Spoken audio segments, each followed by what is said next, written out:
involved as it relates to what we should or should not be doing, and handshaking and those kind of things. And in terms of droplets, I think I heard him say something about 1 or 2 feet away when it can go as far as 10 feet away. But you get different conversations as it relates to it. So we just need to remain vigilant as it relates to it, and let the CDC and the other health advisors direct us in the direction that we should be going. And particularly as administrator of the city, that's what I'm gonna be doing in terms of that as it relates to it. A couple of things to the council. I think it's important as we deal with matters of this city. There are 3 areas though I want to bring to the council's attention. I brought it to your attention previously as well. The federal government allowed the governor's office to identify areas of opportunity zone. And under the opportunity zone, that provided developers and others incentive to want to come into cities and to do developments. But as you pretty well know, the city of Prichard is not one of those identified as an opportunity zone. And the way it was set up by the federal government, it said that it was for the underserved, underrepresented community that need to have some incentivizing for development. And we don't have it. But we're not in that fight. And I'm gonna keep saying, I've gone to Montgomery as it relates to it. And a Decker assistant said to me, why do you think anybody wants to come to Prichard? That's a fight for us. If we wanna really have a fight, we ought to be having that particular kind of a fight here. But those are millions of dollars in development opportunity that's being missed. They expect for $2 billion worth of development to take place across the state of Alabama. But we're not included in that process. That's a real fight.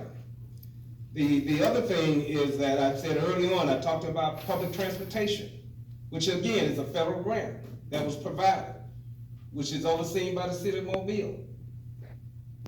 In the group that provide the service for them, Wade Transit System.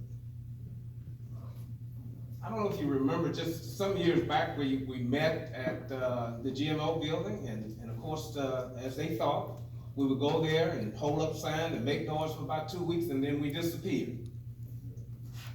But public transportation is what this city needs, and that's a fight we ought to be having. It's a federal grant.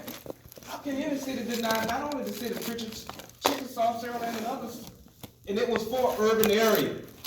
But we're not in that fight. But we should be. That's a real fight. We're talking about millions of dollars.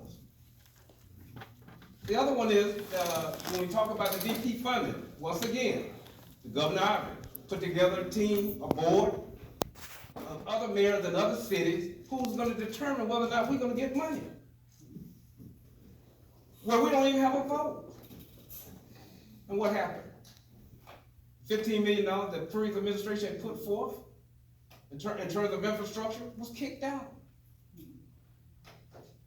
But we're not in that fight.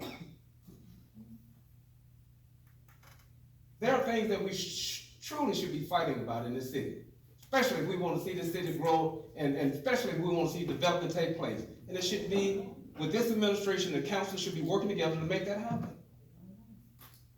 The kind of fights that we are having is internal bickering about matters.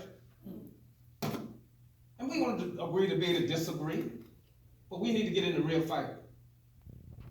And those are the fights, and those are just some of the fights that we ought to be having, but those are some major fights that we ought to be in. And I'm gonna keep encouraging council to work with me so that we can go to Montgomery, we can go to Atlanta, we can go to Washington, D.C., and we can fight for what our citizens expect for us to have.